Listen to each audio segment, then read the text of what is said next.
A Tri-West High School teacher accused of sexual misconduct with a student appears in court for the first time. I'm Call 6 Investigates Kara Kenny with the next steps in the criminal case.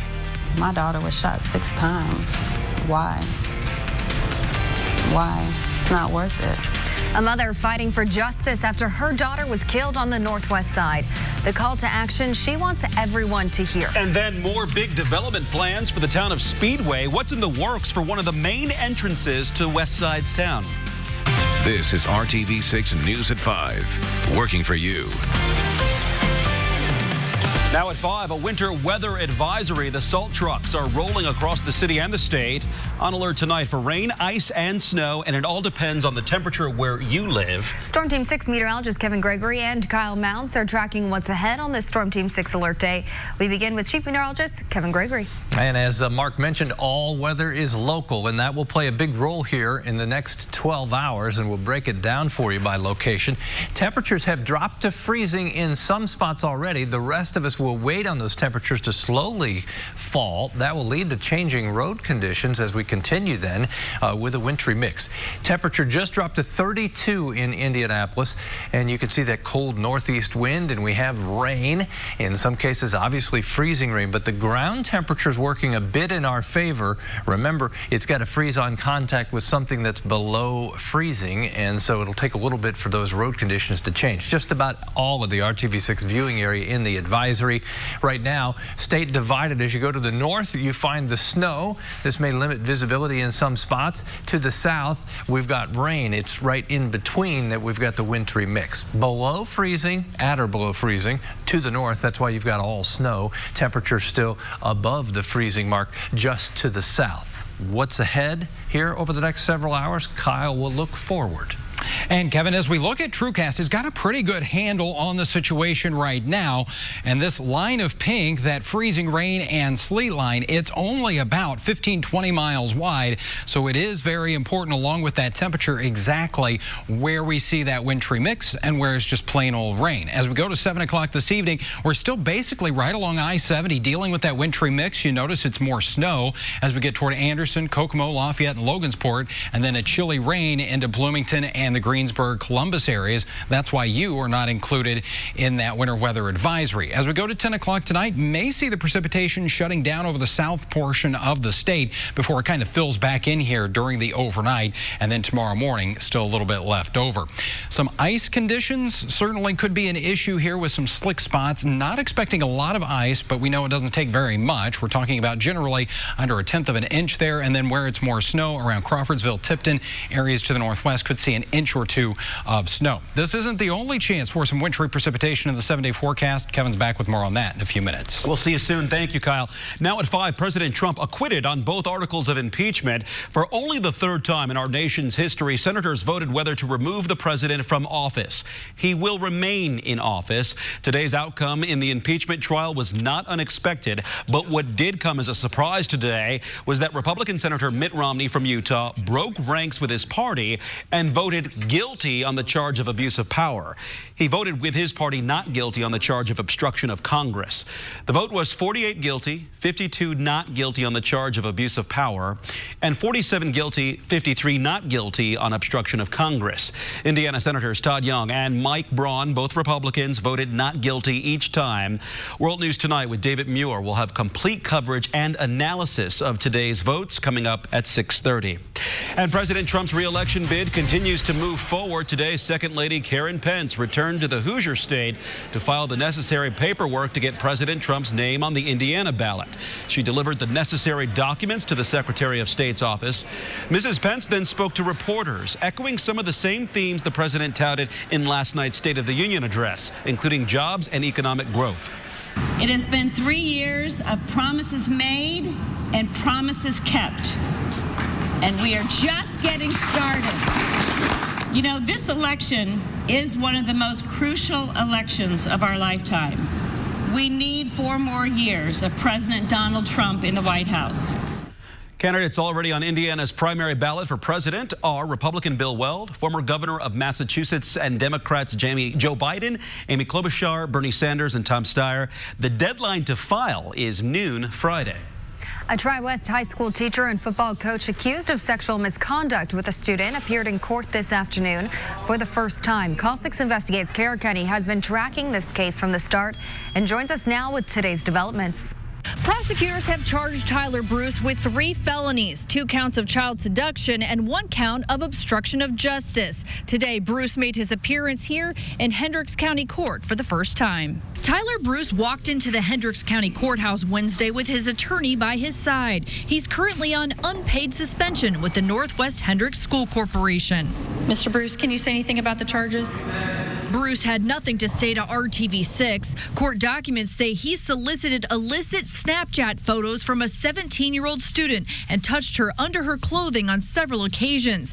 Prosecutors say Bruce told the 17-year-old no one would believe her if she reported him. When deputies got a warrant for Bruce's phone, they discovered the SIM card was missing, which is why he was charged with obstruction of justice. Wednesday in court, the judge entered a plea of not guilty for Bruce and advised him of his rights. Several of the 17-year-old's family members also appeared in court but declined to comment.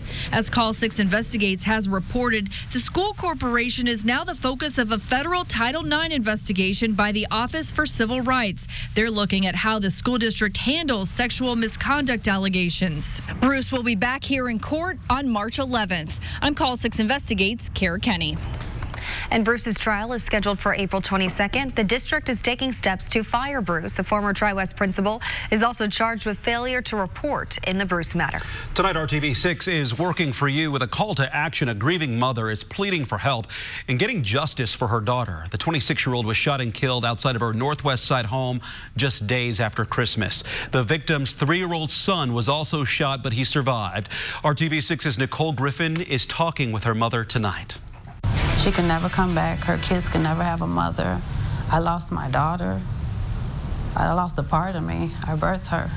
Ruby Berry is devastated dealing with the pain caused by an unthinkable tragedy. Her 26-year-old daughter, Alexis Edwards, was shot and killed outside of her Northwest Side home on December 29th. It happened in a neighborhood just off of 52nd Street and Georgetown Road. Edwards was a mother of 2 boys. Her youngest was also shot. I feel like I'm not getting any help from the police. If this would have happened in another community, maybe, it would have been, I feel like the city would have been shut down. This was a woman, a 26-year-old woman that was gunned down in broad daylight with a 3-year-old. The shooting happened around 1:45 p.m. on December 29th, but Barry tells me hours before that, Alexis told multiple people about an incident where 2 men and 2 girls came to her front door in the middle of the night. After that, there were words exchanged on social media, and hours later, Alexis was shot and killed. Justice needs to be served, and this person is a monster. And he's out here in our communities, and he's capable of doing this in broad daylight. Police say detectives are still actively working the case. They hope this story will foster more information and someone new will come forward with a tip that will help lead to an arrest. Meanwhile, Barry says her family will never be the same. Her children have to grow up without a mother. If you have information that could help police, contact Crime Stoppers at 317-262-TIPS.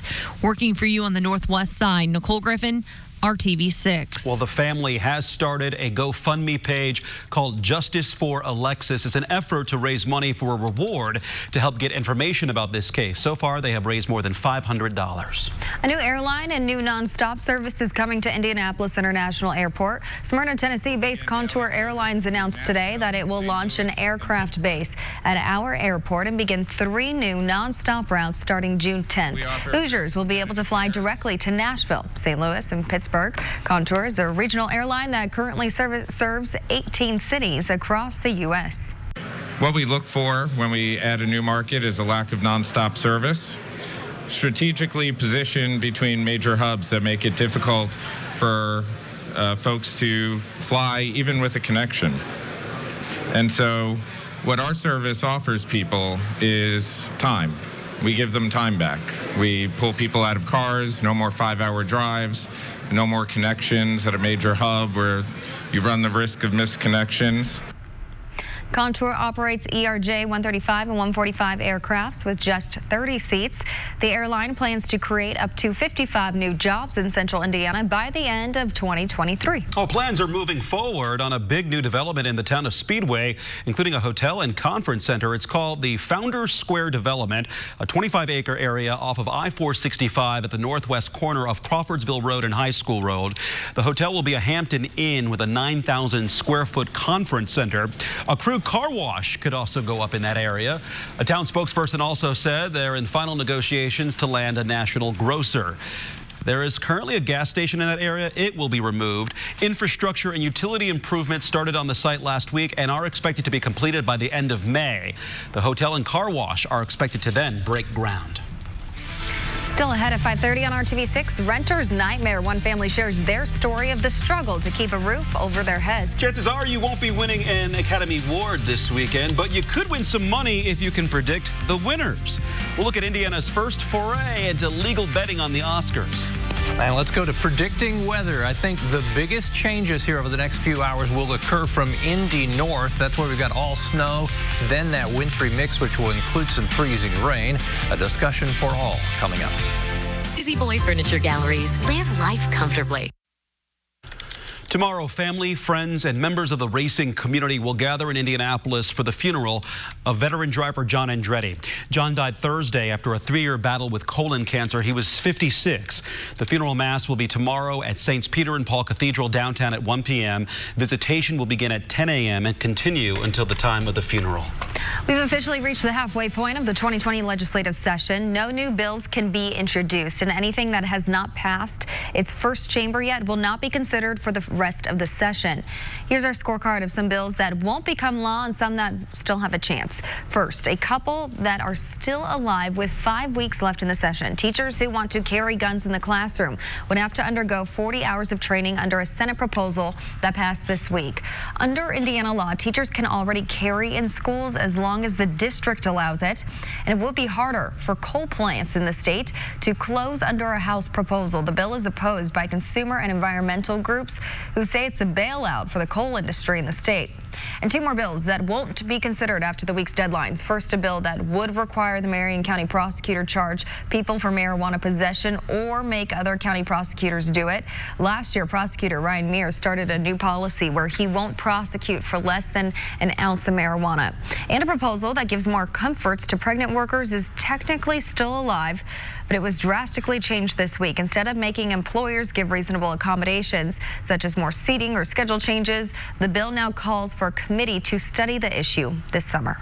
One more note, Indiana may become more attractive to movie makers. A bill to create tax incentives for media companies filming in the state overwhelmingly passed the Senate this year. However, the financial part of it won't be decided until next year at the earliest. And speaking of movies, who do you think will win the Oscars at this Sunday's Academy Awards? Well, perhaps you're in an office pool or just filling out a ballot for fun. How about putting some money on the movie line? Well, now you can. Brad Brown now with a closer look. Since the 1st of September, sports gambling has been legal in Indiana, and it's already big business. Hoosier bettors have already wagered nearly $430 million, the biggest chunk of that going toward football and basketball. As Oscar Sunday approaches, movie fans now have a chance to get in on the gambling game. Indiana is one of the states where you can legally place bets on all 24 categories for this Sunday's show. You could head down to the sports book to do it, or right here from the couch on your mobile phone, see if your picks lead to a big payoff this Sunday.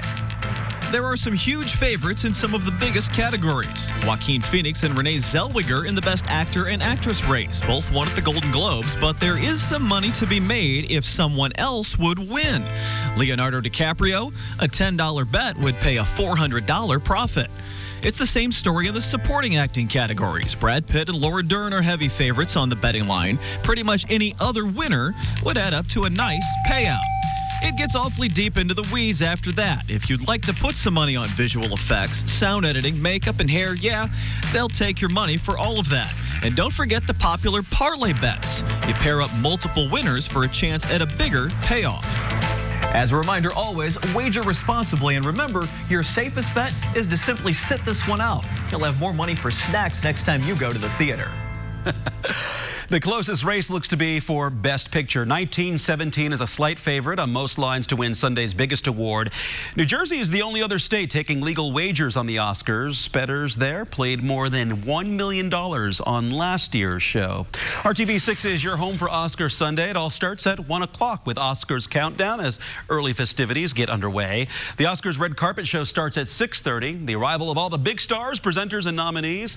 At 8 o'clock, it's the 92nd Academy Awards. And then join us afterwards on RTV6 News at 11 with a recap of the night's winners and biggest moments. 11-ish.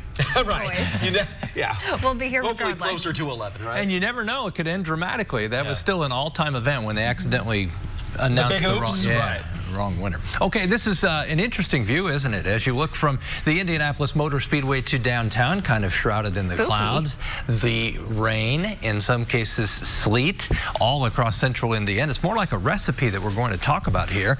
The changes that are happening now temperature-wise from even Morgan County north. That's where we get to the freezing mark and below. The ground may take a little longer to reach the freezing mark. Be careful, you're driving on what you think is just a wet street until you touch a bridge or an overpass. Then it gets much colder from there.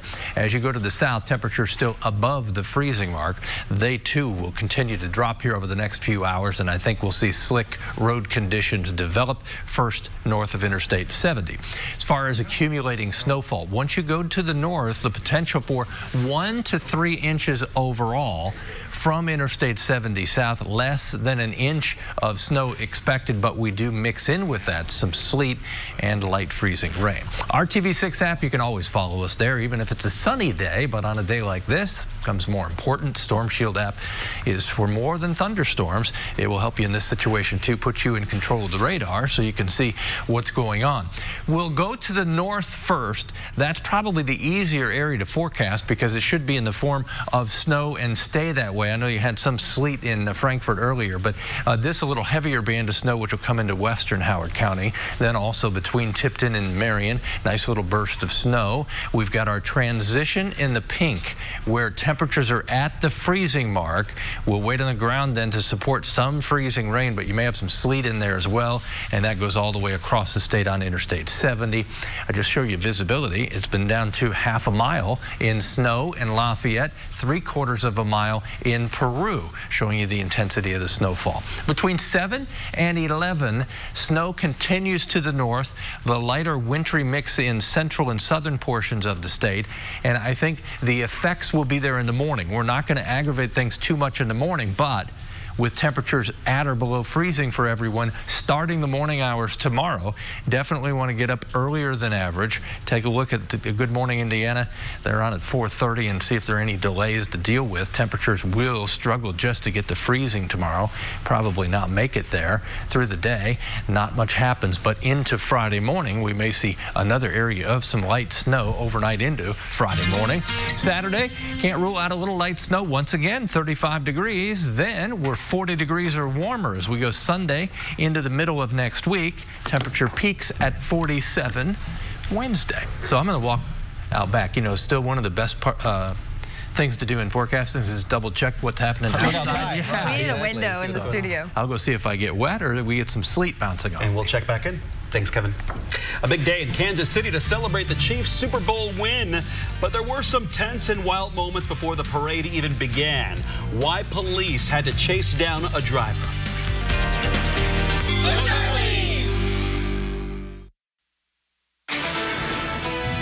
Hello to you. I'm Julie Grant with Court TV, and it is day number 11 of Harvey Weinstein's rape trial in New York City. And today could be the day that the state rests its case in chief. Tuesday, jurors heard the last testimony from accuser Jessica Mann. She emphatically told the jury that Harvey Weinstein raped her. But Mann also admits to having consensual sexual intercourse with Weinstein after the alleged rape in 2013. Their last sexual encounter was in the year 2017. The jury also viewed some nude photographs of Weinstein taken by the district attorney's office.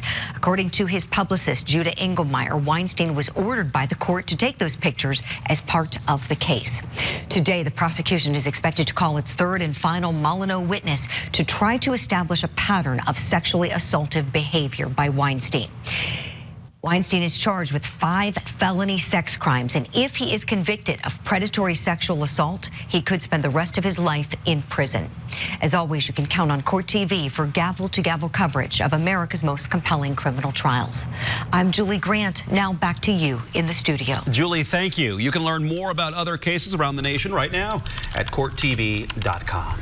A little more excitement in Kansas City than Chiefs fans expected today. And it all happened before the downtown parade celebrating the Super Bowl champs even started. Just take a look.